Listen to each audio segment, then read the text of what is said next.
Welcome, Jaunteurs and Awakening Souls. I am Terra, and I am thrilled to share we have a special guest with us today. Having studied and practiced clairvoyance, mediumship, and energy healing for over 2 decades, William FitzRoy is not your typical spiritual teacher.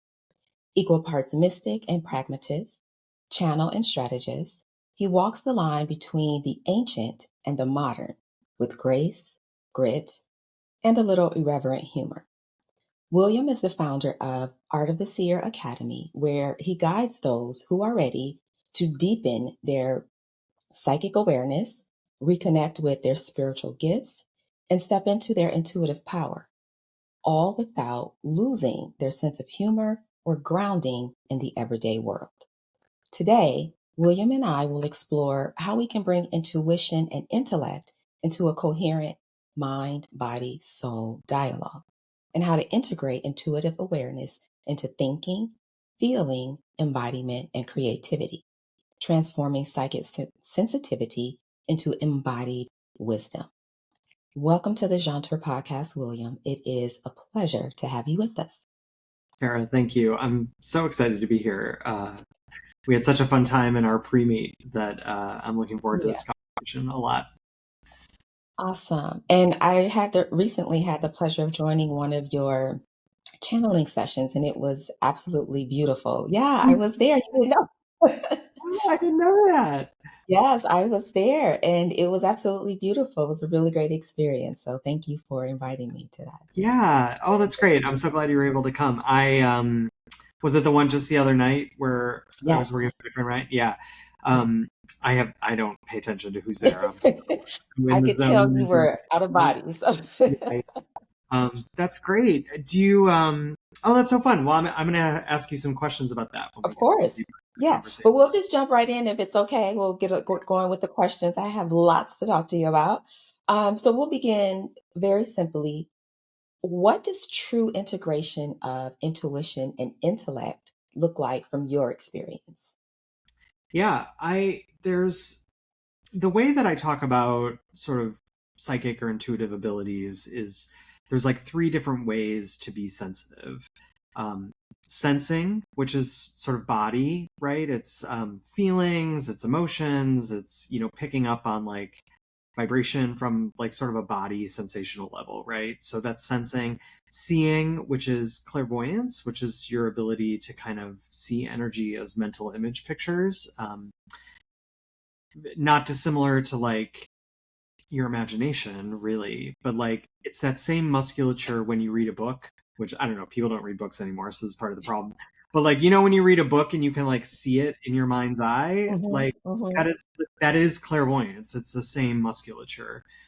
So sensing, seeing, and then knowing, which to me is different than intellectualizing or analyzing. Knowing is more about sort of you know what you know, but you don't know how you know it necessarily. And I think sometimes people get that confused for intellectualizing or sort of analyzing in a certain way. And a lot of times I think you need to just move that out of the way.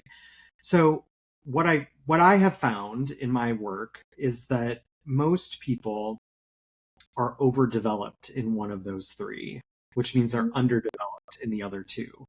So we all know people who are like feelers, right? And I would say this is definitely where I come from. Yeah, right. So the way we understand the world is feeling our way through it, which is totally valid and important, and there's a lot to have in that.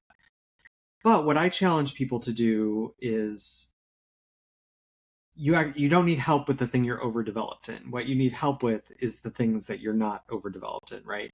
So like a bicep and a tricep is kind of the way I sometimes talk about it. So what I help people do, or what I try to help people do, is identify, number one, what are you good at in your abilities? Like, what do you already know how to do? So you don't need any help with that, at least from me, right? And then how do we get you some help working on the other two so that you can have a more holistic or more balanced approach to that sort of body spirit connection? Right. It's so interesting you mentioned when you read a book, because avid reader. Like I used to read a book in a day and like multiple days in a row. Not quite as often recently, but I love to read and so visual. Like I can it plays like, and I also write. So even when I write from the visions that I see in my mind. Like I don't make up words. I see things and then I write what I see. And so I was Yeah. telling a friend about that one time and she was like, "What? How do you do that?" And I'm like, "I don't know. It just happens that way." But I've never heard anybody else intellectualize it or speak of it that way. So that's I would have never thought of it as seeing in that Yep. way. So that's very, very interesting. Um, and very, very cool. And I think you're right that we don't pay attention to our senses as much. I think we're so out of body all the time, or much more often than we should be, that we're looking for external cues and signs and things instead of going internally and listening to ourselves and what the body is saying and our intuition and gut and all of that. So yeah. Yeah, and like where I like to come from as a teacher or a reader or a healer with people is like there's no shame in that either. And I don't think you're saying there is, but I think it's worth saying. Mhm. Um, I read an article lately or recently that was talking about how we should just consider every human being that we encounter part of the walking wounded right now. Like Mm. the experience of the last 100 years and longer than that really, but really the last 100 years has been so traumatizing to the human bodies. Like the demands that are placed on us to survive and to be healthy and the things that we're having to go through emotionally are just so much. Like it's a no wonder Mhm. people aren't checked out or out of their bodies. It's like overwhelming to be Mhm. sensitive in your Yeah. that sensing feeling space. So there's no shame in that, but there's ways to clear the overwhelm so that you Mhm. can get back into that space, right? Mhm.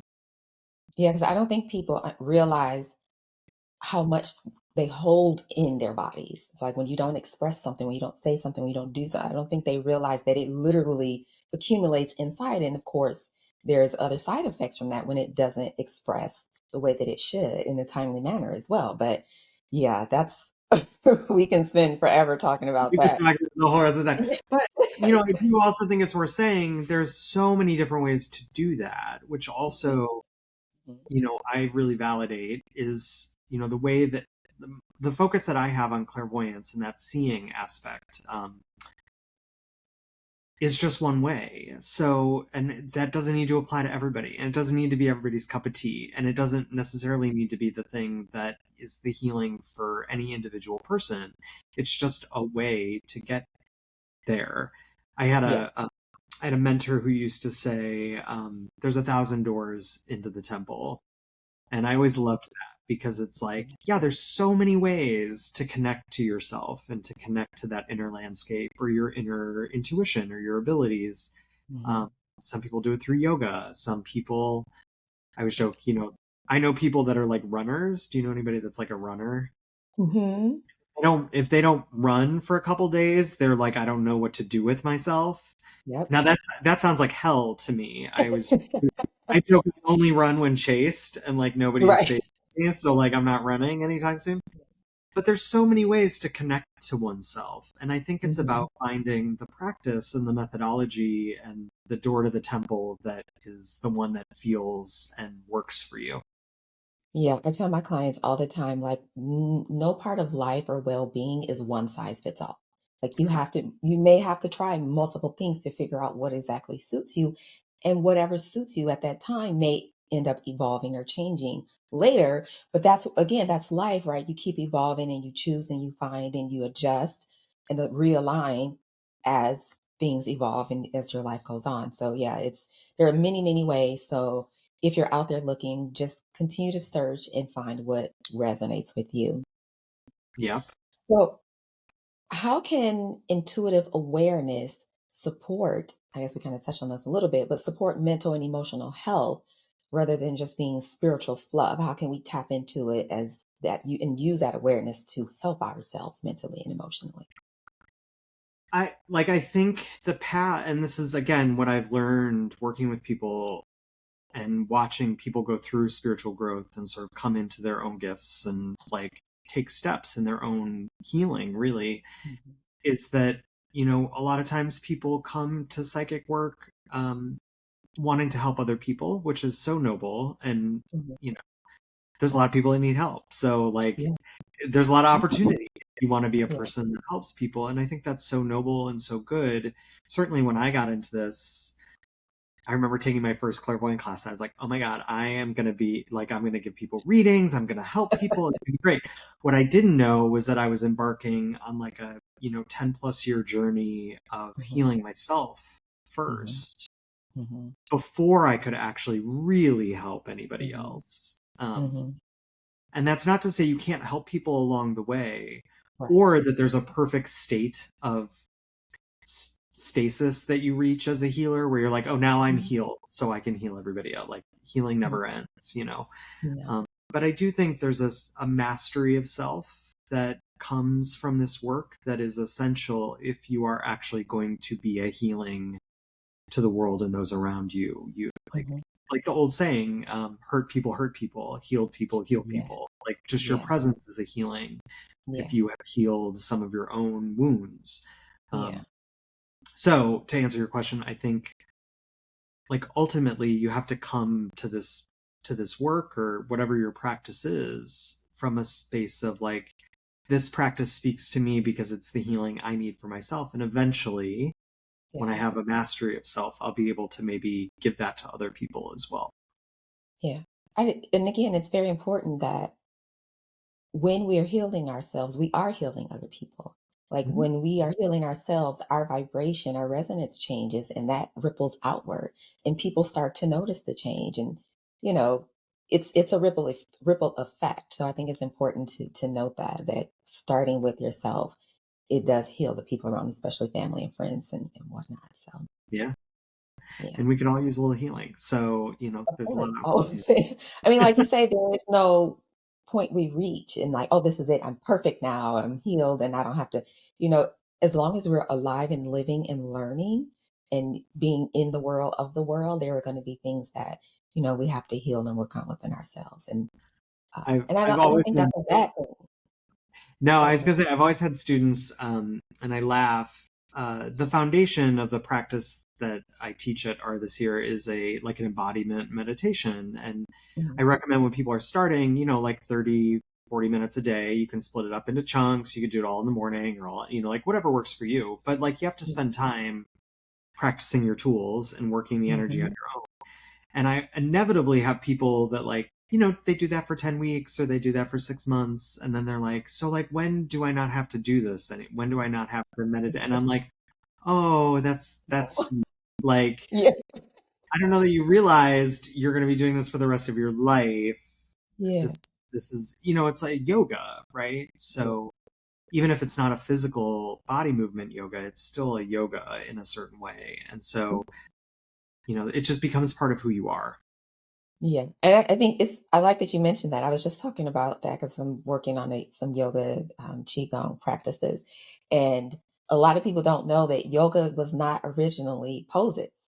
It Right. was originally just any practice that enlightens you and gets you closer to enlightenment. And so, again, like you say, it's there forever. It doesn't leave or go away, and it's cute. Like you say, oh, it's so cute. Yeah. Like when do I? You're We not ready yet. My Yeah. gosh. No, and what I think is exciting about that, like, it's easy to look at that as like, oh, like that feels so heavy, or that feels so like, oh, I'll never really be healed, or I'll never really be done.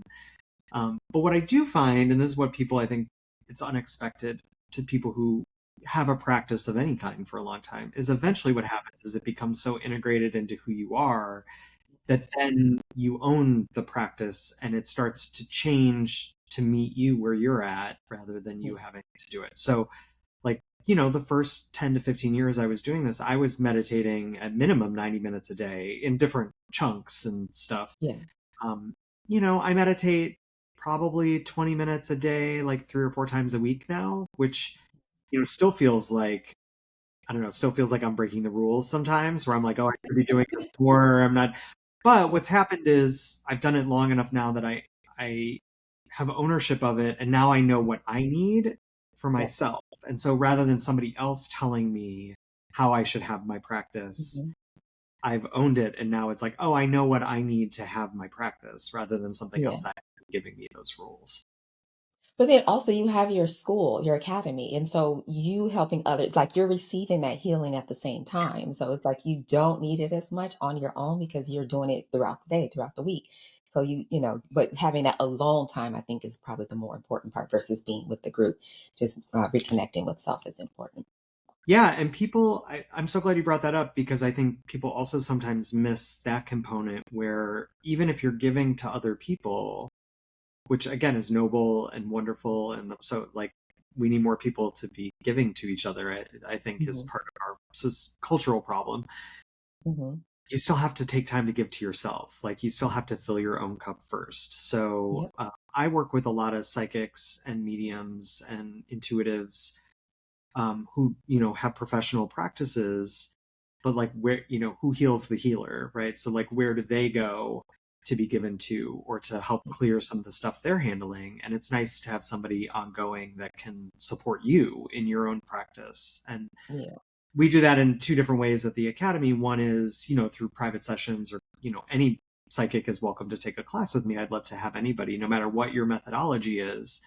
But also, we have all these practice sessions, and we call them practicums, which is a place people can come and practice, because it's nice to be in a space where like somebody isn't paying you, and you get to just not be responsible. You get to come and be in Yeah. community and practice your tools, Hmm. in a way that you don't have to be responsible for the outcome, which I find is Yeah. like a big healing for people. Hmm. It can be heavy. It can be heavy having the burden of I have to get this right. I have to do this, and I want them to be happy and or receive what they need. And you can't be responsible for someone else's reception or how they receive or interpret things. So it's a heavy load. Yeah, and most intuitives come to this as people pleasers, which is a big, Mhm. like that's a big thing to get through, to learn how to give and Mhm. make people healed without Yeah, needing them to, I don't know, without needing to please them, because sometimes yeah, the healing is not about pleasing somebody. It's saying yeah, hello to a thing that they'd prefer you not say hello to. yeah. I mean, and in general, right? Even if we aren't practicing to heal others, we are can tend to be people pleasers. But like you say, when we're giving and giving and doing, we aren't taking care of ourselves, and we should be giving from a full cup, from the overflow of that full cup, and not draining ourselves. So. But this brings me to a very important question, and I think we kind of touched on the body before, but in what ways do you work with the body when teaching intuition or clairvoyance? Because we kind of touched on like feeling and sensing and recognizing things, but again, we're so external in these days that I don't think people are hardly connected with the physicalness of themselves. Yeah. Um, your body is, well, there's a couple things. Your body is a sensitive instrument that's moving through the world. So care and maintenance of your body is like so important. And the embodiment meditation that I practice and that we teach, focuses really on the body. Um, the I love that you asked this. It's like, in order to work out of the body, you first have to learn how to work in the body. I guess you don't have to. I guess let me backtrack from that. That's my worldview, right? So what I know worked for me was, as a dynamic, creative, imaginative person, um, growing up, I learned how to function in the world by being out of the body mostly, Mm-hmm. because it wasn't safe or comfortable for me to be in it, and I was overwhelmed by the amount of input that my instrument was having. Right, I had to learn how to get in the body, and I haven't perfected that. I'm certainly not perfect at it, or I'm not like enlightened and always in my body for sure. You like scroll through the news and it's like, whoa, like, I don't want to be like, I can't handle this. I don't want to be here. Yeah. I have to go through that every day myself. But what I've found is that through my practice, I've learned how to more quickly get back in my body when I notice Mm-hmm. that I left, or I ejected, or, come Mm-hmm. out.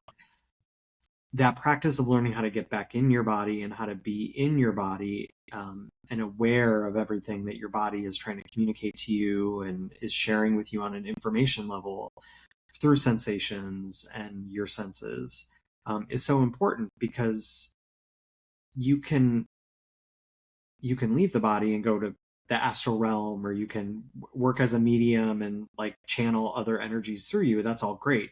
But if you don't know how to find yourself at the end of all that and come back to yourself, it's very easy to get lost.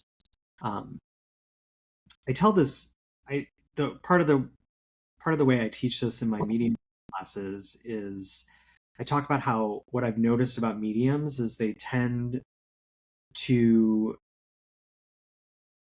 and I think you'll understand what I'm saying. I think we tend to run things through us, Mm-hmm.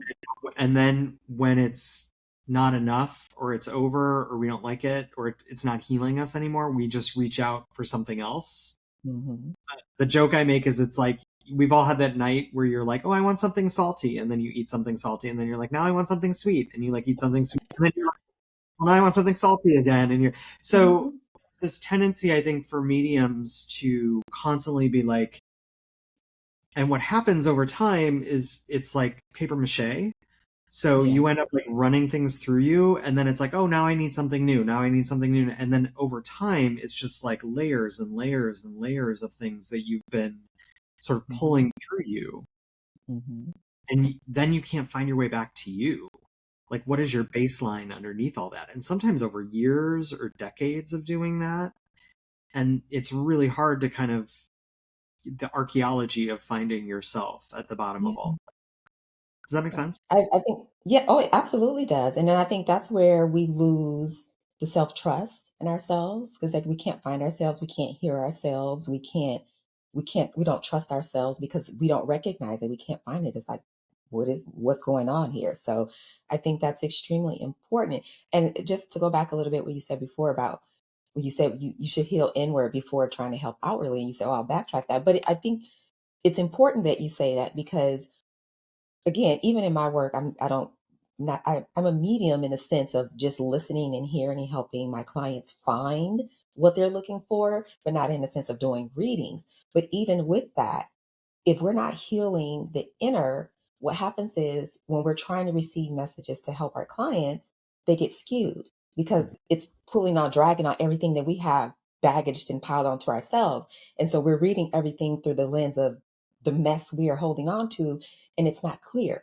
for the client, right? And so, oh, we shouldn't do that because this might happen or whatever the case, but it's not a clear message because we have our own baggage. So it is extremely important to heal yourself, or at least be in the process of working on healing yourself before attempting to heal others. Because again, you want to be mindful of the skewed information, the distorted information of our own environments and experiences and things like that. Yeah. Yeah. Yeah. That I no notes to Yeah. that. I'm just gonna agree with everything you just said. That was perfectly put. Yeah. Yeah. It's Yeah. it's so interesting how that happens. But um, so we live in a culture, we've been talking about this already, of distraction. What practices help someone stay anchored so their intuitive voice is not drowned out? Kind of what we just talked about a little bit. Yeah. But are there No, any other like specific practices that you suggest or think are very helpful for people? I found it's really helpful to think about your attention, and Okay. there's a certain way in which I can use the word attention or consciousness or spirit in like interchangeably. Like wherever your attention is, that's where you're at, right? The anecdote that I use about this is, you know how the week before you go on vacation, you're like already on vacation. Mm-hmm. Like Mm-hmm. Mm-hmm. you're here, like you're going through the motions, but you're like already on the cruise ship. Like part of you is like already checked out and already, Yeah. and you're thinking about it, you're daydreaming about it, you're like, oh, what am I gonna pack, and what am I gonna, like your Mm-hmm. attention's kind of already in the next thing, right? Yep. We can use attention and consciousness and spirit kind of interchangeably in that dynamic. So what I find is helpful is to talk about your attention or your consciousness or your spirit as a musculature in the Mm. same way that your body has a musculature. Okay. So we live in this time of distraction where your attention is commoditized and is commanded by things outside of you. Mm-hmm. I don't think anybody would refute that as a fact at the moment, right? that's actually been weaponized in a certain way against us right now. And we're fighting, I think, as humanity, of how to reclaim and own our attention. But I will link that back to also our consciousness and also then our spirit, because those three things are interchangeable, right?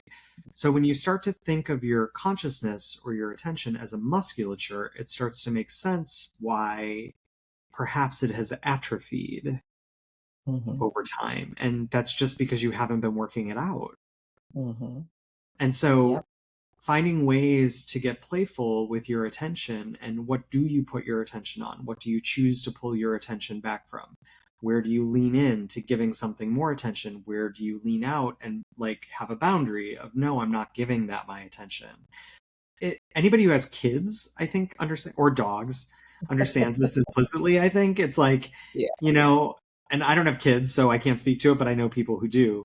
But like, when my dog wants my attention, he knows exactly how to get my attention. And if he doesn't get my attention, he will, you know, pee on something in order to get it, right? Like, he Mm-hmm. knows how to own my attention and get what he wants out of me. Mm-hmm. Everything and everyone in your life has that same instinct and impulse, right? Yep. Yep. So it might be that you have a relationship like a sister or a friend who, when they want your attention, they know exactly how to get it. They'll manufacture a drama. They'll call you and be like, oh, like, you're not going to believe this horrible thing that happened to me. And all of a sudden now they've got your attention. And you're like, oh my God, that always happens to you. You poor thing. And like, they like the sympathy. So they know how to get your attention. The media knows how to get your attention. A certain chief executive officer of the United States knows how to command everyone's attention at the moment. Um, and that's because it's a muscle. And just like tapping an elbow with a mallet and then getting a desired response, things and people know how to get your attention. And so when you start to think of your spirit or your consciousness in those terms, it starts to be something that you can start to train yourself to Yeah. have more command and ownership over. I will absolutely say that is something that has evolved for me over the years unintentionally, not like on purpose, but like I just realized, oh, okay, that's on the screen. That's not something I want to pay attention to. I'm going to refocus over here and do this. This makes me happy. This brings me joy. This is informative, whatever the case. But it's a muscle, like you say, that you really do have to be take charge of and be focused, realize, aware, like, why am I watching this? This makes me sad. This is not helpful in any way, shape, or form. Or where else can I receive this information, but more clear line versus all the drama or whatever the case may be. So where your attention goes, that's what expands or flows or whatever. So be more mindful, I guess, and be learning how to redirect what you actually want to pay attention to and what is important to you. Yep. Now the Is there trick in something? that is Mhm. discernment, Yes. because Yeah. then question becomes, how do you know what to give your attention to and what not to without it being bypassing? Yeah. Yeah. Because the trap that one could fall into is, oh, I'm not going to pay attention to anything that doesn't make me feel good, which is like fair and fine. Mhm. Except, but what if there's things in there that you're ready to work through, or you're ready to grow Yeah. past, or you're ready to confront and then take a step through?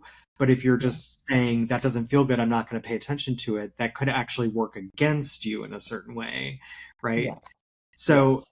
that's where discernment of energy starts to Mhm. be just as important as having functional ownership of it.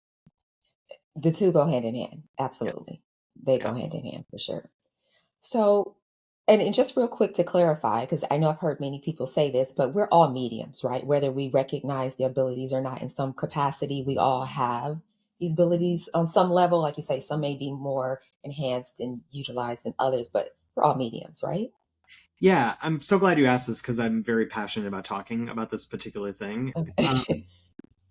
There's a cultural understanding or picture that mediumship is about talking to dead people, and that, like, yeah, yes, that can be a component of mediumship, which is spirit to spirit communication. However, being a mediumship is more complex and complicated than that, because the way I define mediumship is it's the ability to be a channel, which means running an energy from outside of you through you. So one of the touch points that I have for this is I grew up as in theater. So I was very passionate about the arts and theater when I was growing up. And I went to university for theater. I was an actor for a little while, and then I stopped acting. I was not good at memorizing lines. So I became a director, a theater director instead of an actor. But what I realized when I started sort of learning some of the psychic stuff is that the path to become a channel or a medium or clairvoyant is the same path that an actor takes to become an actor and a channel. So, and I'm going to make another discernment here, which is when I talk about acting, I'm not talking about celebrities, which is different than actors. I'm talking about people who are like into the craft of acting, and we know these actors, it's like they leave and they embody a character in such a way that they disappear behind it or outside of it, right? Yeah. That's different than the Kardashians, I guess is what I'm trying to say. I'm not saying that there's anything wrong with that, but that's not the same thing. What I started to realize is that the process by which an artist, a musician, an actor, a painter learns how to step aside and let something come through them, whether it's a painting or a poem or a beautiful Shakespeare monologue. And it comes through them in a way that both is not about not them. It's something outside of them or foreign, but yet also because it's coming through them has a unique expression based on the channel that it's coming through. You know, there's how many people have played Hamlet in the world? Like tens of millions, right? Every one of those Hamlets has been slightly different because it's coming through the body and the life experience and the emotional experience of the body that is expressing that monologue, right? Mm-hmm. That's the same thing about becoming a psychic or a clairvoyant or a medium, because what you're learning is how to have a craft, but then also how is that craft unique to you, and how do you develop your unique voice and expression of it. And so these two things, like the path of the artist and the path of the mystic, really to me are the same thing. You're learning how to develop your own unique voice. Yeah. So sorry, and I'm being very long-winded, but to answer your question, so to me, being a medium is running something from outside of you through you. And we do this all the time. Like if you watch a Hallmark commercial and cry, which, like guilty, like in a way you're running the energy of that commercial through you, and it's causing your body to have an emotional response based on the picture you're seeing or the energy that you're picking up from that. When you sit with a friend, if you're meeting up with a friend to have a coffee, right? And your friend's upset about something and maybe they're crying, and then all of a sudden you start crying because you're matching to the energy. You're running their energy through you. And so that is a very human ability, and it's something that we all have and we all do all the time. We're just not allowed to talk about that as mediumship.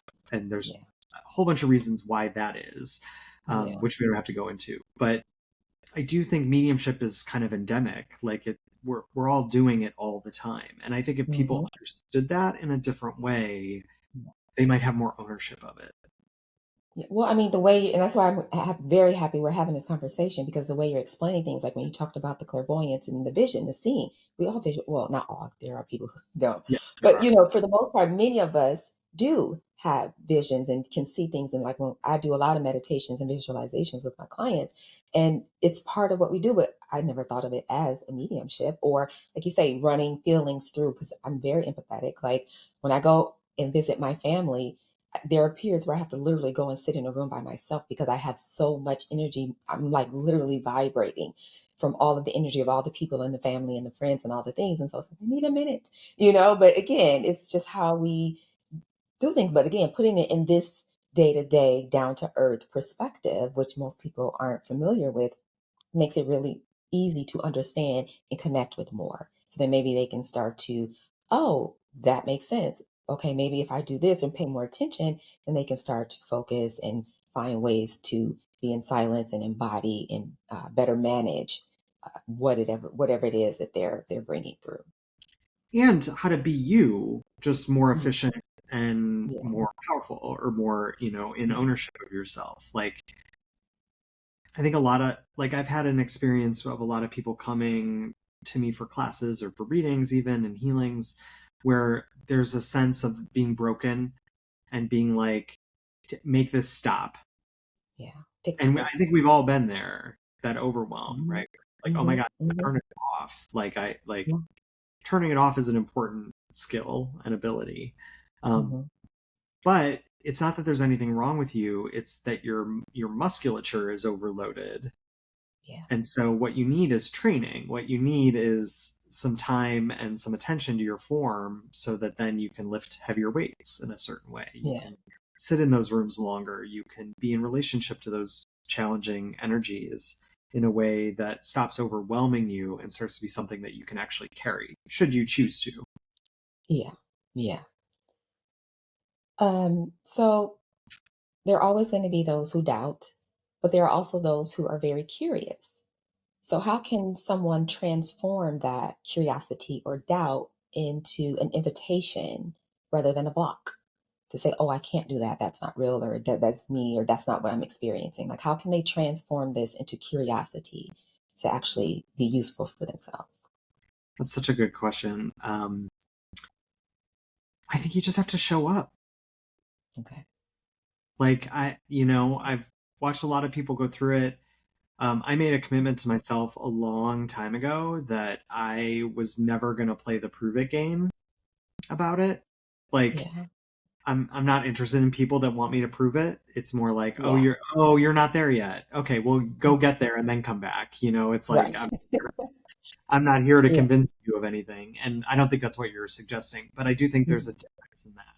Yeah. Um, but one of the things I found working with people in a educational setting as a teacher is the trauma. We've all been in family constellation systems or Mhm. psychological, this again where I'm saying like everybody's the walking wounded. Like, Yeah. I think Americans in particular are resistant to any kind of authority. Mhm. In general, we bristle a little bit when somebody's like, "No, you have to do it this way," and it's like, "Who are you?" Like, "No, I'm not." Then never mind. I'm not doing. Like Yeah. I'm a little contrarian in that. Um, but I remember I had a mentor say to me a long time ago, and it's always stuck with me. When you're looking for a teacher or a guide or somebody to guide you through an experience, you just show up and try trusting them for a minute. Like, instead of approaching something from mistrust, approach from, I'm just going to trust this to be what it is. That doesn't mean you have to agree with it or buy into it or Yeah. like validate it even, but like let it be what it is and go on the journey and then figure it out later. Um, I tell people a lot, you um let me think of how to put this. It's like you cannot be in an experience and understand an experience at the same time. Oh, wow. I They're love two that. different functions. Hmm. So, like, if you're going to be in an experience,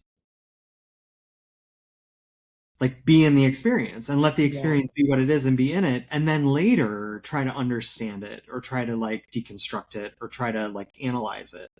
But Yeah. the very act of understanding or analyzing something actually pulls you out of being in the direct experience of it. Yep. Does that make That sense? makes so much sense. Like, it's interesting because I went directly to a specific experience that I had where I was in this in instead of trying to be in the experience, I was trying to analyze it. And I'm wondering, why isn't this working? Why am I not receiving this or that? And it's because I was trying to analyze it instead of just being in the moment. And that's how experiences unfold, moment to moment, second to second. But if you're, okay, this is happening, this is why this is happening, you're not paying attention, you're missing out. So that makes so much sense. Yeah, and this comes up a lot of time, a lot in educational environment. Like, one thing, Yeah. when I teach a class, I don't let my students take notes Mm, during the that's class. scary. I I know, love taking notes. I know, but like what happens is like if we're in a situation where I'm trying to teach you something or illustrate something to you or explain something to you, the minute your attention goes to the note, Yeah. I'm no longer talking to you. Yeah. You're not there. You're in the note. Yeah. And so now you're missing the experience of being in the communication of what we're trying to talk about together. Yeah. So I record all my classes and I let people go back and take notes. And I post AI notes now, which is Yeah. something new we didn't have 5 years ago. But Yeah. it's a great example of people like be in the experience and then Yeah. try to analyze it or understand it later. And Love that's a big that. deal for people.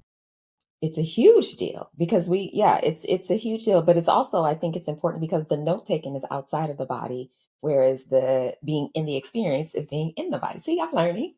You are, But and you're naturally very good at this. yeah, it's like it's making sense. It's like, yeah, when you, because I love to take notes, and I never thought that, or thought of it in that frame of where if I'm writing, taking the note, I'm missing, because you can still hear, but you're not. You can listen, you're still listening, but you can't hear. So it's like, yeah, I'm taking the note, so I'm not focused in the experience. So I love it. So no more note taking. I'm gonna try to record as much as I can and all Yeah, the experiences. But that is such a great takeaway. I love it. Thank you. yeah, and people, I find people like really once somebody clears their resistance to that or their bristling of it, it's like, don't tell me what to do or what I can't do. It's like, no, I'm actually trying to help you be more present in an experience. And then once people understand that or experience that for themselves, Mhm. that changes a lot of the ways that they show up for other things in their life, not just a meditation Yes. class or a reading. It's like Yeah. you're learning how to be present in a new way in direct relationship to something that's happening or somebody that's communicating with you, and then deconstructing or understanding it later. Yeah. Sometimes, like in a healing class, I'll have somebody who's worked in different modalities, like say they've studied Reiki, and maybe I'm teaching something a little different or teaching a different energy to work with as a healing. And inevitably, somebody will be like, well, but in Reiki, we do this. And I'm like, I know, but Mhm. this isn't a Reiki class. Yeah. So, like, I understand you have a question about the difference, Mhm. but like, you just left the class. Yeah. You're Yeah. no longer here having an experience of what I'm trying to show you. Now you're comparing and contrasting and trying to understand and deconstruct. And it's like, that's actually not helping you in this moment have an Yeah. experience of something new. Wow. I Yeah. love that so much. Okay. That's my mic drop moment. That's the takeaway. We can end the comment. That's huge though, because and again, this is why these conversations are so important, because I feel like for the most part, we know a lot of these things, but so many things are in the way of us knowing these things. So it's like having someone else talk to us or share information or share a different perspective can just be the little clip that you need to, like, oh my gosh, my life is changing now. Like, oh my gosh, everything is, okay, we're good. Love it. Um, yeah, I love that though. Let So, me, can I, before oh, you move on, yeah, yeah, I'm going to turn the tables on you for a minute. absolutely. Go ahead. I want to couch this with like, I'm not asking you to validate me or validate the experience of the channeling session you came to, but what did you observe in that experience? Like, what was interesting to you about what you saw happen that night or in that experience? Okay, so first I'll start that when I first got in, and I forget his name, I want to say Frankie, but the gentleman who was hosting, Right, he made the right. comment of we're all just sit in meditation and eyes closed, and I'm like, no, I'm not doing that. I want to see. Like, I want to, like, it was my first time there, so I wanted to see and like, just I couldn't. And I'm glad I didn't, but it was very, and so I was going to say this a minute ago, but presence, being in the present moment can be healing. And I think it's very important for people to understand. So the longer you can stay in that moment, from moment to moment, is healing. It's a healing moment. It's a healing time frame. But it was healing just being in the presence of everything. And uh so I talk to my guardian angel. I do a pendulum. I don't have the Oh, voice or cool. hear, but I use a pendulum and I talk to her. And actually my entire soul council, they are fucking hilarious. Excuse my language. They have such senses of humors. And what came through to me first is you were in your out of body, I guess, in channeling, and you laughed. Like, your eyes are closed. You can tell you weren't there, but what you laughed. And it was just, I don't know, that just did something to my heart. And it just made me feel so good. And I'm like, yes. Because I just want to say this. I think we tend to put other beings or entities or anything outside of us on these pedestals or on these different realms, or like, oh my God, that's God, you can't do this, or that's this, you can't.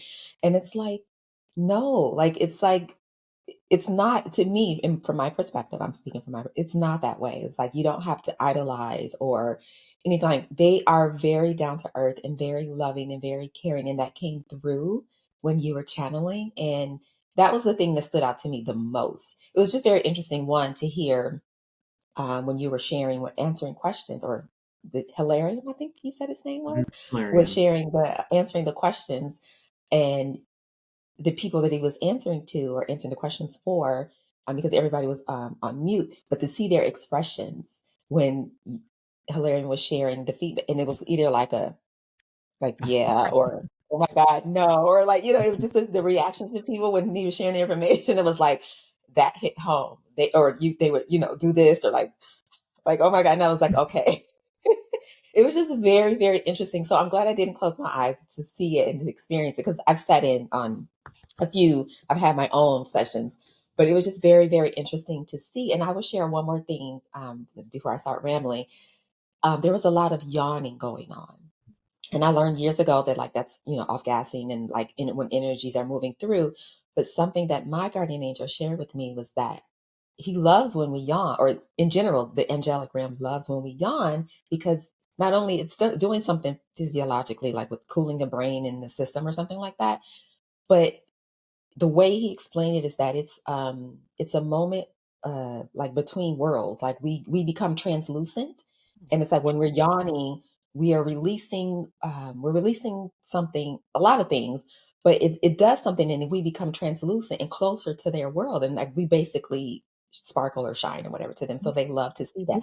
So he said, when you have to yawn, like, don't, because a lot of people hold it back and try to, he's like, let it be. They love to see that from us. And so there was a lot of yawning on the screen. And I was like, oh my God. She's like, oh my God, she looks translucent. Like, I don't see it, but I was just imagining it from their view. So it was just very beautiful, a very beautiful experience. So thank you for inviting me to that.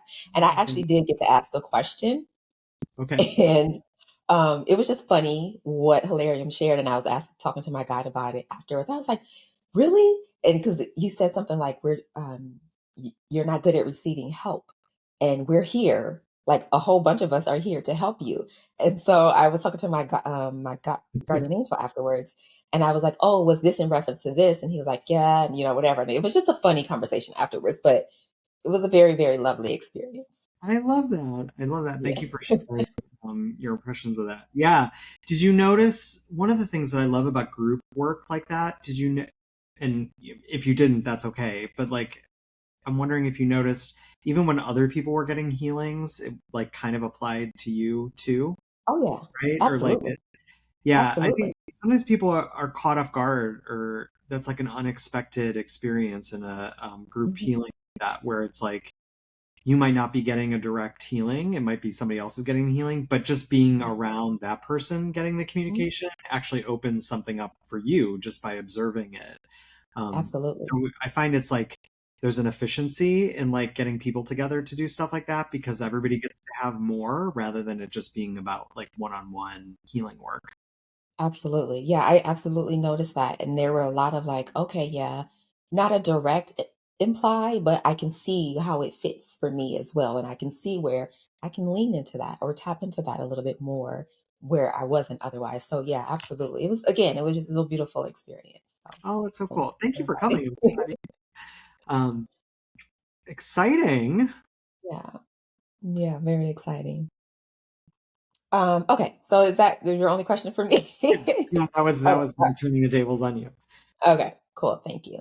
Um, so, how does your work support creativity and authentic self expression beyond just getting psychic messages? I think when you start to look at the what I would call the mystic path, right, or the path of the mystic, when you start to look at it similar to what I was talking about earlier, where it's the same path as an artist learning their voice, right? So when you go to I mean, I could use a bunch of different examples. Like if you go to acting school or you go to painting school or whatever, like the way to learn any craft is you mimic the masters first, Mhm. right? So when you're learning how to paint, you learn different styles and methods of painting, and those have already been created for you. Like they're frameworks of creativity. Yeah. And your first step as a student of anything is to like mimic the masters, right? Or like mimic what's already been done. Yeah. And then what happens is you sort of internalize what you've been learning, and then eventually your own voice speaks through. And maybe you combine two different methodologies, or Mhm. there's a way of painting with oils and like painting with watercolors that's never been combined before. And you're the one that like creates that. Where I think people get kind of caught in their own process is they try to jump ahead to that entrepreneurialness of like, no, Mhm. I'm going to do it my way Mhm. without ever having learned a form or a structure to hang it on. Okay. Does this make sense? Yeah. Yep. So I think in the same way that there are people who have a natural predilection for anything, there's kids that can, they're like child prodigies. They can sit, they pick up a violin. It's like they're 7 years old. They're like playing it's like, how do you, I don't know. Yeah. I've taken guitar lessons twice and it doesn't seem to stick for me. So that like, how do people do that? Yeah. Um, in the same way that there's people that have a natural like ability, even that person who picks up at age 7 the violin and starts playing from ear, there's so much more they get to have and create when they actually take the time to learn how to read music, right? Yeah. Your Yeah. natural ability will carry you so far, but it's Mhm. learning the form and the craft that then support your creativity long term that's the most important. So with psychic abilities, I feel like a lot of people want to jump ahead to like, well, but I'm just naturally kind of good at this. It's like great, but that's only going to carry you so far, especially if you know you want to really lean into that as part of your Yeah. creative process or what you're trying to create in your life. I use the analogy of like swimming. Like most people, like you can sort of like throw them in the pool and they'll like figure it out, Yeah. you know? Yeah. But if you want to be an Olympic swimmer, Yeah. you got to get up every morning and you got to swim, 40 laps, and you need a Mhm. coach standing on the side like helping you see your form from a perspective that you can't see while you're doing it, right? And so you Yeah. need a coach to help get you to the next level of mastery. Same thing with like painters, right? Or an Yeah. actor needing a director to like sit outside and be like, well, maybe try it this way or maybe do this instead. Like I can Mhm. see where you're trying to go, let me help you, get Yeah. there. And I think people miss out on that connection to their own creativity, where actually the most creative people that I know create within a structure or create within a form. And sometimes we Okay. think that freedom is ultimate choice when really freedom is choosing a path or a structure or a form and committing to it fully so that Yeah. then you can create above and beyond what the form kind of holds Yeah. in place for you. I don't know, I'm kind of getting a little esoteric there. No, I get it. It's like I think the practice, or like you say, it's practicing or learning from those who came before, and it's a foundation, Yep. basically. So you have to get that foundation there, and then you can do whatever, have your freedom within the foundation or the structure of that foundation. You can have your freedom to go above and beyond, as you say. Yeah, no, Right. that makes total sense. Yeah, so like when I like the way that I try, and I'm not perfect. I wish I was, but I'm not. Um, when I Some work of with students or with folks that are coming to me for coaching, I try to come at it from a perspective of like, well, like what you're coming to me for is so I can show you what I've learned and like what has worked for me. And 60% of that might work for you. 30 or 40 or 50% of it, you might be like, yeah, I don't know, like, sure, I'll try it. And then like you throw it that. away. That's not success Mhm. necessarily, or not success, right? It's more like you're coming to me for me to show you what I know and what worked for me. And then my hope for you as a student or somebody learning from me is that eventually you surpass me and you take what I've shown you and you go find your own Yeah. thing. But you have to trust me in order for me to show you what I've got to show, and then you finally turn it into what you want to do, and that's on your own time and that's your responsibility. Yeah. And then just a little twist on the same question. in terms of creativity or authentic self-expression, from my experience, it comes through best when we are centered or in, a lot of people call it the zone or whatever, like, when it flows out. But we have to be aware and allow ourselves to get into that moment, right? But I think that's an inner thing, right? That's part of the inner guidance or the inner self or the awareness or the present moment to be able to do that. Because I've written all my life and wanting to write a novel, and I would sit down and think, okay, I have to write this 90,000 word novel, and I would never write the novel because I'm like, oh, how can I do this in one sitting, right? You can't. So, and the pressure, the overwhelm, and looking at it as this big thing.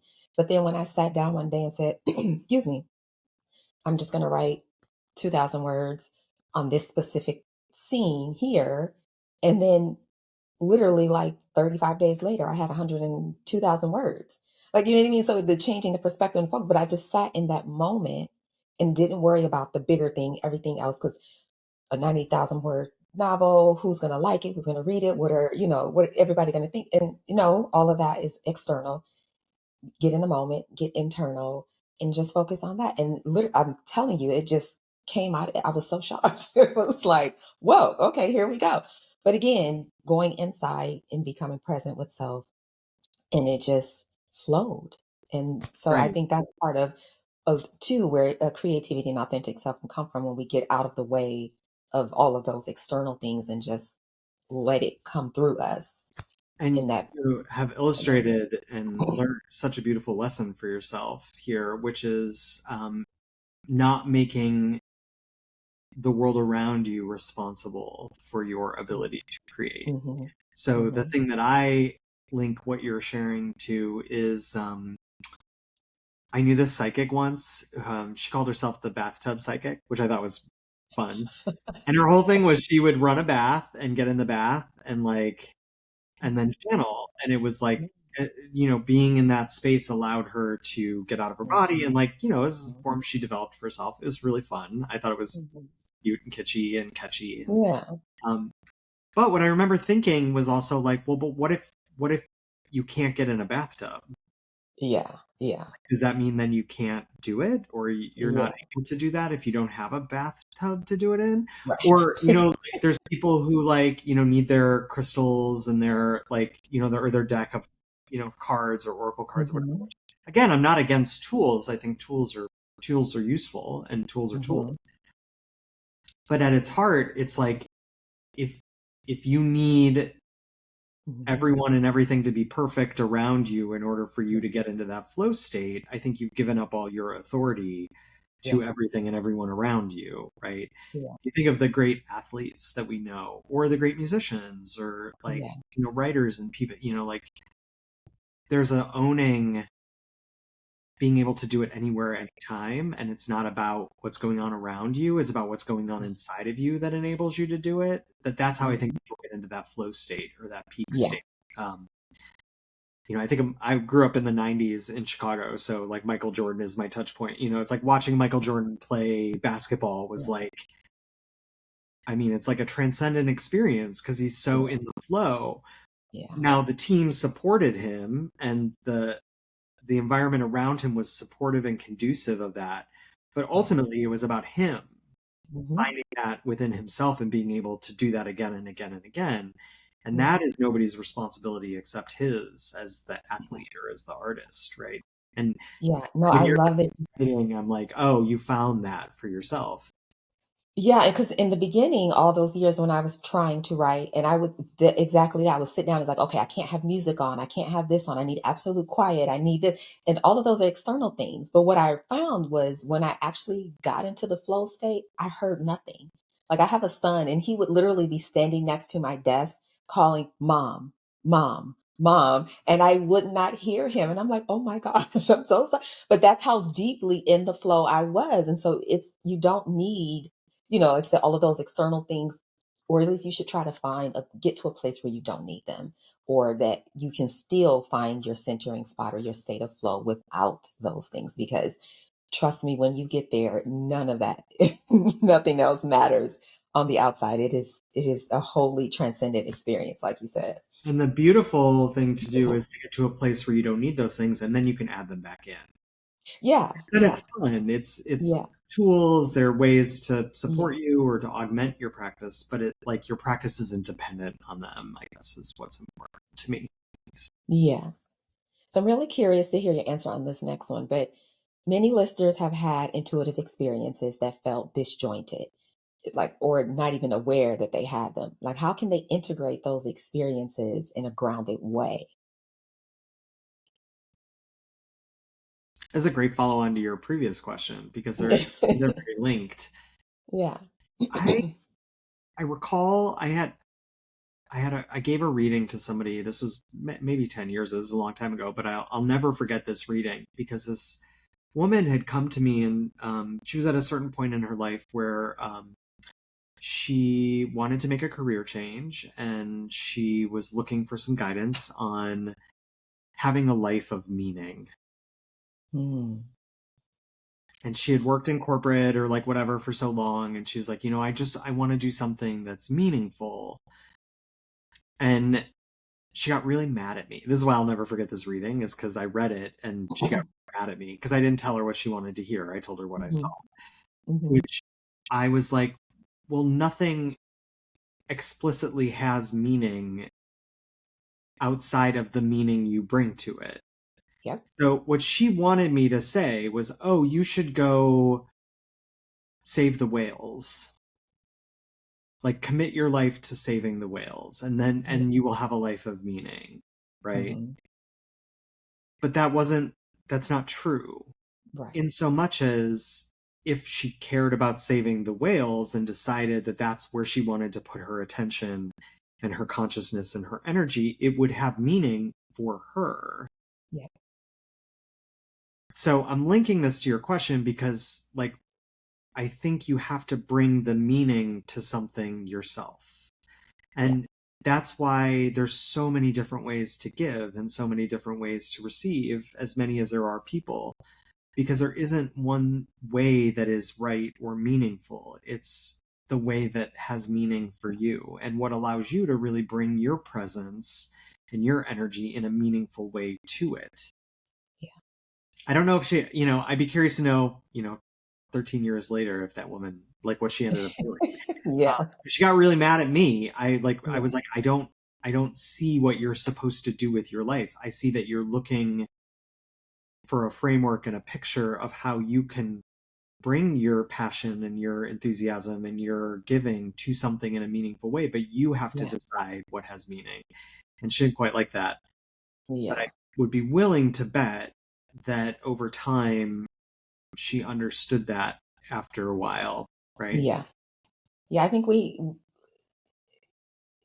I guess in this sense, we have to get out of our own way because, again, if we're looking for it appear meaningful, then that's not really meaningful, right? Like it's not about appearing something. It, like you say, it's about how it feels to you. If it feels connected, if it feels aligned, if it just feels right, even if you're not making $1 billion, even if nobody knows that you're doing it. But if it feels right and you feel called to do it, then maybe that's what you should follow. But again, internally figuring that out for yourself because and that could change. I want to say that for people too, because I think people get lost or confused or uncomfortable in situations because at one point they were very excited about something and it felt truly aligned and great. But then over time that changed, and it's okay to change or evolve out of something into something new. It is absolutely okay to do that. Don't feel, oh, this was a good thing or this felt aligned 20 years ago, but it doesn't now. And I feel guilty that it doesn't. That's okay. We all grow. And maybe that's what it was supposed to be 20 years ago. And maybe this next decade or so, it's supposed to be something else. That is absolutely okay. But again, it is for you to discern and to find and attach the meaning to. That you just summed it up perfectly. Yeah. You bring the meaning to the things that you choose. Um, Yeah. and the faster you can get to that truth within yourself, the more everything around you will align to that and respond. Yes. Yes. Absolutely. Yes.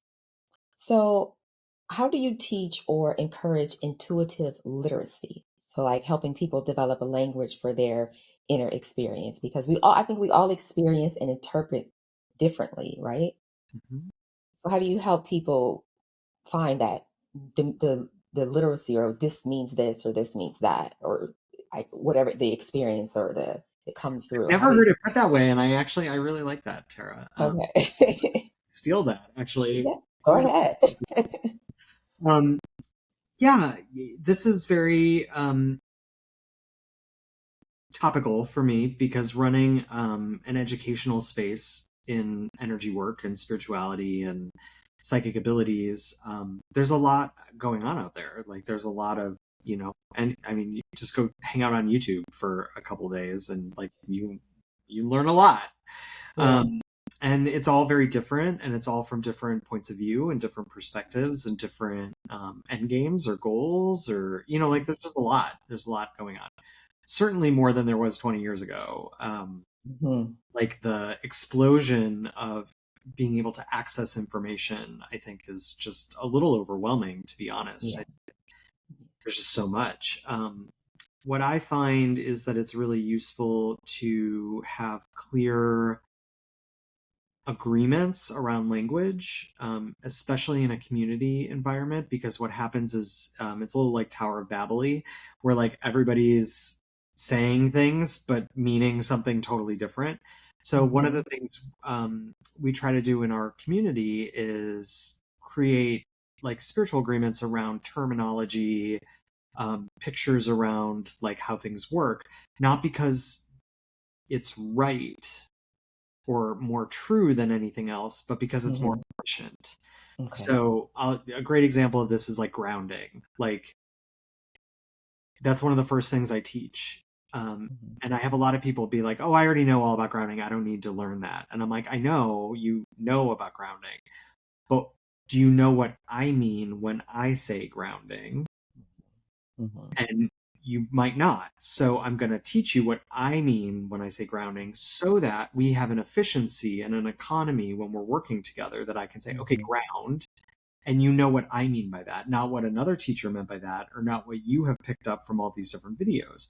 And I think that's a real turning point for people in an education space, because we all say these things and we think Hmm. we're saying the same thing, but we're actually not. And Yeah. so it's like when you talk about literacy, that's like what comes up for me is like it's important in a community setting that we're all speaking the same language, not Yeah. because that language is more correct or more right than Yeah. any other language or anybody else's system, but because now it's a shared language, which means we can work together faster, more efficiently, and more effectively. Yeah. So even like as an individual, it's okay for me to decide what the language is for myself, or, with a best friend or a spouse or whatever. But like you say, when you go into a community, it's still okay for me to hold on to that. But it's also important to open up and understand what somebody else is meaning by that. And it doesn't mean that I have to change my meaning. Actually, it probably just broadens my meaning and gives it another layer that's really nice. So I think I love that, because we do. There's so many words out there and so many things that is they're saying over and over and over, and it's like, does it even mean the same thing anymore? Like, what do you mean? But like, it doesn't fit it. So, having our own set of literature or literacy and context around things, but then being open to expand into what other people mean by that, and using what works and doesn't, and tweaking it to a way that it fits us. But like you say, in the community, it's important to understand what the community is saying. So, and that brings us to perfectly to our next question. Um, Outside of obviously the shared literature, what role does community or shared practice play in intuitive development? Because again, it's important. So we come and we have different, or you can speak to your practices and practice Yeah, forms no, and the importance of love, community. I love the way you're talking about it. It's just more fun. Okay. Honestly, like, Yeah. I think about this a long time, or a lot. I think about this a lot because I don't have to hold space for a community or a container for a community the way that I do. I could work one on Yeah. one with you. I mean, there's so many different models for teaching and coaching and giving to others. Um, I just like, I just think it's more fun to like hang out with other people and geek out with other people. Maybe that's because I came up in theater as my art of choice when I was, in like theater is art by committee, right? Yeah. It's different than a painter. Like, when you create a theater show, there's a costume designer and a set designer and a lighting designer and a casting director, and then there's these actors, and in a way it's like throwing that all in a salad bowl and like, Yeah. creating something out of many, right? So that maybe is just how I was raised or how I came up as an artist myself. Yeah. So I'm attracted to that, but I just think it's more fun. Yeah. So And go ahead. no, go ahead. Go ahead. I was just Okay. gonna say, so I think like it's not any better than any other way. Kind of this, it's so funny how so much of what we're talking about today ends up coming down to this in a certain way, that there's no right way to do it. There's Yeah. just the way that works for you. I know people who are writers or visual artists who like their greatest tell is art by committee, Mm-hmm. right? Like just let me put my headphones on and like get in the zone and like create my thing and let me do it, and like that's it. I don't want anybody else's influence or opinion, or and I think there's time and space for that too. Yeah. I just happen to like art by committee. Yeah. I think they're both important, but a space and time, right? There are times to do it solo, and then there's time to have community if you can find that community that you feel comfortable in. So It's also like it's so isolated. Like honestly, spiritual practice can be very isolating. yeah. In so much as like you start going through stuff when you open your tools and your awareness, like shit starts happening. Yeah. And it's like, who do you talk to about that, or Yeah. who do you connect to where you feel seen and heard and understood and not judged for Yeah. the experiences you're having? And certainly a psychic school is like nobody's going to judge you for being like, oh, there was Right. like some ethereal being at the foot of my bed this morning. It's like, oh, cool. Tell me more about that. Like, nobody's going to be like, what? Like, that's weird. Yeah. I know, as when I first started talking to my guardian angel, it was very weird for me. I mean, like, it wasn't weird for me, but it was like so many things. I was learning so many things, and it was just such a really interesting and cool experience. And it's like, I want to tell everybody, but then I was like, who do I tell? Can I tell? Like, what are people going to say? And it's like, let me tell my parents. So I told some of my family members first, and it was like a very tiptoe tale, like, well, I actually, then to see how they respond. And everybody was like, the people that I've told so far are actually very open to it. And I'm like, oh, wow. Okay, that's interesting.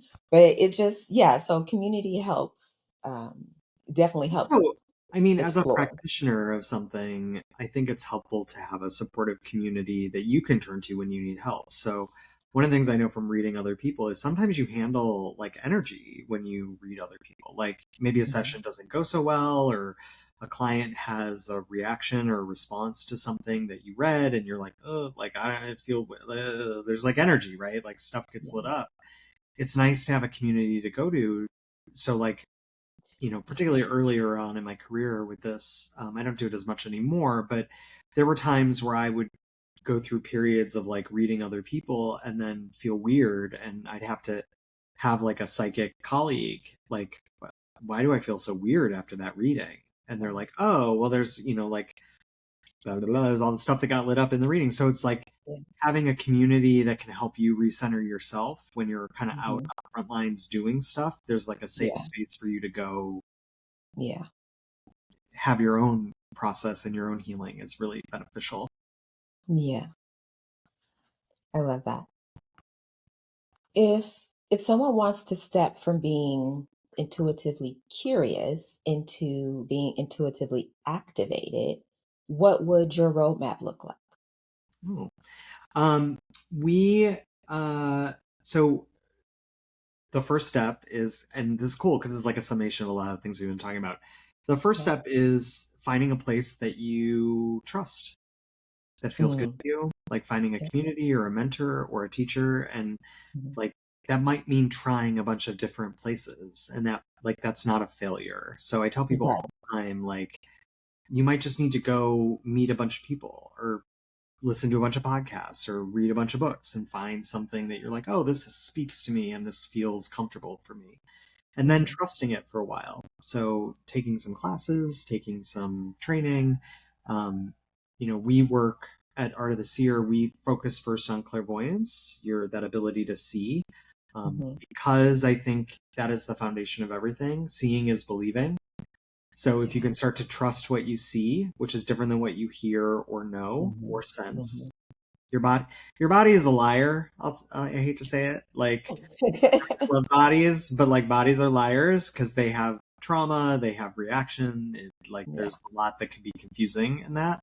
So being able to see is the first step, and then from there you can get to channeling and other fun stuff. But we sort of start with the clairvoyant function first at Art of the Seer. Okay. Well, first finding your space, there's somebody who can mentor you, and then going from there. That makes the most sense, I think. So as we come to the close of our conversation, gosh, I feel like we can talk forever and ever. I want to end with a few soul questions. So some reflections to invite us into deeper alignment with, who we are and why we're here. And I would just love to get your reflections. So in my practice, I teach whole life wealth. What is your definition of wealth? And this can be beyond money or how you see abundance or richness, but what truly matters to you in terms of wealth? Well, I like money, so I'm happy to say no to that. No, Okay. no, I love this question, and thanks for framing it so well. To me, wealth is having my attention on the things that I choose to have my attention on, and like I said, I'm not perfect at it, and I, certainly don't claim to be supernatural at it, but I do think I have been able to build a life for myself where I spend my time and my attention on things that are exciting and fun for me. I have a corporate job that I do, but I've been able to carve out a very specific niche. And I'm a freelance contractor for a lot of my clients. And so I get to decide, like, each week, like, how much time and attention am I giving that? Am I pulling back? Am I giving more to teaching? Am I doing more of this? And it creates a lot of variety for me. So when you ask me about wealth, what comes to the surface for me is being sort of in command and control of how much and of what I'm giving to anything at any given time, which tracks back to that conversation about your attention being a musculature. Yeah.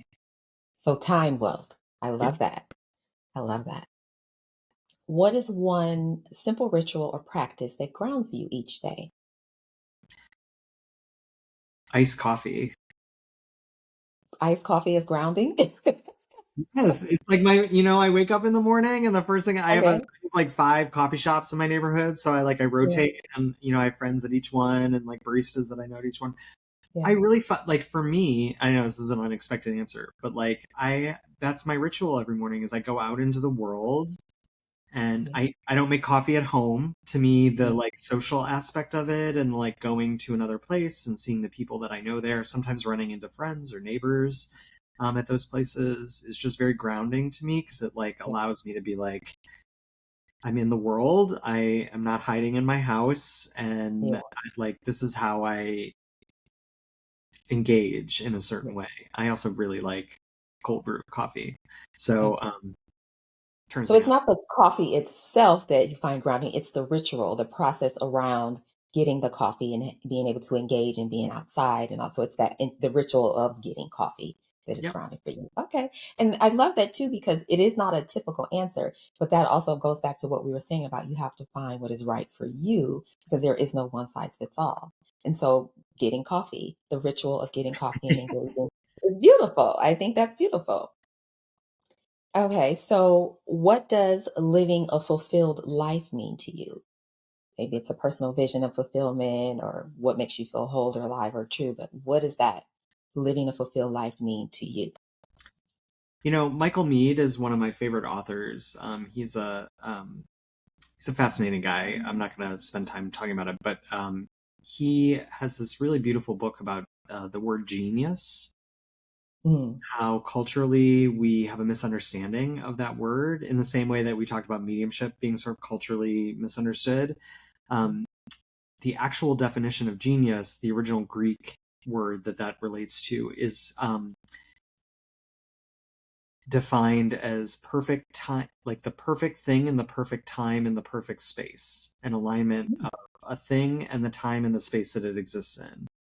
okay. So when we talk about people being geniuses, what we're really saying is that person